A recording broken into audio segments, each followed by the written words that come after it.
नमस्कार, आप देख रहे हैं तिरहुत दस्तक। लोकसभा चुनाव है और इस लोकसभा चुनाव में सभी प्रत्याशी अपने अपने क्षेत्र में जनसंवाद करते हुए नजर आ रहे हैं। एक तरफ इंडिया गठबंधन रोजगार को लेकर हुंकार भर रही है, तो दूसरी तरफ मोदी के कार्यकाल में जो विकास का कार्य हुआ है उससे लोगों को अवगत किया जा रहा है। बिहार का बेतिया लोकसभा सीट एक हॉट सीट बन चुका था और इस सीट पर पूरे बिहार वासियों की नजर थी, क्योंकि यहाँ से मनीष कश्यप निर्दलीय उम्मीदवार के रूप में चुनाव लड़ने का बिगुल फूंक चुके थे और क्षेत्र भ्रमण के दौरान बड़े बड़े वादे करने में लगे हुए थे। लेकिन अचानक मनीष कश्यप भाजपा में शामिल होकर बेतिया लोकसभा के प्रत्याशी संजय जायसवाल का लड़ाई आसान कर चुके हैं। सूत्रों के अनुसार मनीष कश्यप दिल्ली हैं, लेकिन मनीष कश्यप के आने से पहले दिल्ली से भाजपा के नेता विद्यासागर मंडल बेतिया पहुंच चुके हैं और क्षेत्र में जनसंवाद करने में लगे हैं।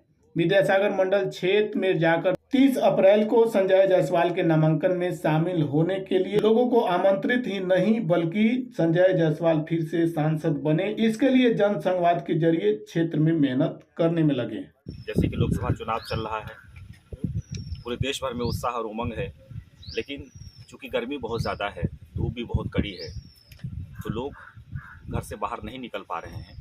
खेतों में इस वक्त बहुत ज़्यादा काम है, क्योंकि हम ग्रामीण क्षेत्र में आए हुए हैं। बेतिया लोकसभा यहाँ के सांसद हैं लोकप्रिय सांसद डॉक्टर संजय जायसवाल जी, और फिर से भारतीय जनता पार्टी ने उन्हें टिकट दिया है और वो चुनावी मैदान में हैं।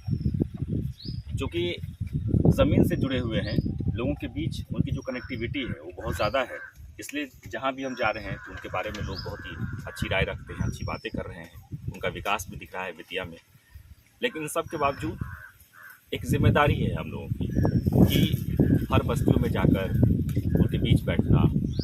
प्रधानमंत्री नरेंद्र मोदी जी ने सबका साथ सबका विकास का जो नारा दिया था, उस नारा के अनुकूल, मतलब उस नारे के अनुकूल कितना ज़मीन पर ये काम उतर पाया है, या लोग कितने लाभान्वित हो रहे हैं, या फिर जो गांव में जो जनप्रतिनिधि होते हैं, यानी कि जो पंचायत स्तर के जनप्रतिनिधि होते हैं, वो इन तक सजग हैं कि नहीं, वो योजनाओं का लाभ पहुंच पा रहा नहीं कि नहीं। इन सब मुद्दों को लेकर मैं ओपिनियन लेने की कोशिश करता हूं। ये मुसवा गांव है, बेतिया लोकसभा में सुगौली विधानसभा में पड़ता है ये, और जब हम इस बस्तियों में आते हैं तो एक बहुत ही अपनापन सा लगता है। गरीबी ज़रूर है, लेकिन लोग बहुत ही अच्छे हैं, बहुत ही दिल के बहुत अच्छे होते हैं, और जब भी इनसे हम बात करते हैं तो बहुत अपनापन झलकता है, अपने दुख दर्द को बताते हैं। और यही एक उत्सव होता है, चुनाव का मौसम होता है, जब हम लोगों के बीच जाते हैं उनकी बातों को समझने के लिए। हालांकि जो जनप्रतिनिधि हैं उनका तो 5 साल तक ये ड्यूटी है, वो तो हमेशा जाते रहेंगे और जाते हैं, लेकिन फिलहाल हम उनके मिजाज को समझने की कोशिश करते हैं। क्या नाम है आपका? छोटेलाल मंडल। छोटेलाल मंडल जी हैं ये, और इसी गाँव में आपका भी घर है मुसवा में। क्या करते हैं आप? खेती करते हैं। खेती करते हैं। तो इस वक्त लोकसभा चुनाव हो रहा है और आप के जो सांसद जी हैं डॉक्टर संजय जायसवाल जी, उनसे आप प्रभावित हैं? पूरे प्रभावित हैं।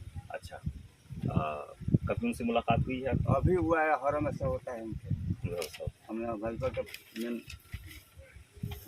अच्छा, मतलब बीजेपी से भी कनेक्ट हैं, और जैसे कि लोगों की शिकायत होती है अक्सर कि जनप्रतिनिधि से मुलाकात नहीं हो पाती है, लेकिन हम जहाँ भी जाते हैं लोगों से जब हम बात करते हैं तो डॉक्टर संजय जायसवाल जी के बारे में सभी लोग यही कहते हैं कि बहुत ही सुलभ तरीके से वो अवेलेबल है सबके लिए, जो भी उनके घर पहुंच जाएं या उनके दफ्तर में पहुंच जाएं, या हमेशा वो क्षेत्र में बने रहते हैं, तो उनके पास जो भी जा रहे हैं उन सब से मुलाकात भी होती है, उनकी बातें भी सुनी जाती है, उनका काम भी होता है, और बात भी कर लेते हैं। और बात भी करते हैं। और सम्मान ही सबसे जो लोगों को बड़ी उम्मीद होती है वो ये कि जनप्रतिनिधि आपको सम्मान दे, और मुझे लगता है कि क्षेत्र में इस बात को लेकर बहुत ही खुशी है और लोग उत्साहित भी हैं कि एक ऐसे जनप्रिय नेता हैं वो कि हर किसी को सम्मान भी देते हैं।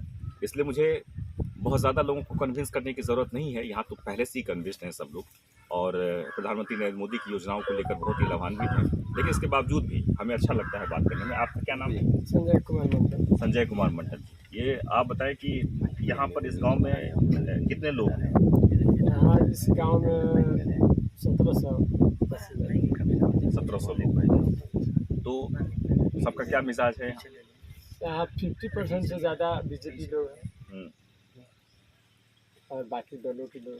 अच्छा, देखिए क्या है कि ये तो नेचुरल सी बात है, हर बस्ती में जाइए, हर गांव में जाइए तो अलग अलग मिजाज के लोग होते हैं, लेकिन हमारी कोशिश है कि आदरणीय प्रधानमंत्री जी की योजनाओं को लेकर जो कार्य चल रहा है और उन्होंने जो सपना देखा एक विकसित भारत का, वो विकसित भारत का सपना तब पूरा होगा जब 50% नहीं बल्कि 100% लोग उनके साथ हों। और इसलिए हम लोग आए हैं उन सभी को मोदीमय बनाने के लिए, यानी कि भारतीय जनता पार्टी में सब लोग कैसे जुड़ जाएं, और जुड़े ही हुए हैं। एक लहर सी है, लेकिन इसके बावजूद भी थोड़ी बहुत जो कसक होती है उसको भी हम दूर करेंगे।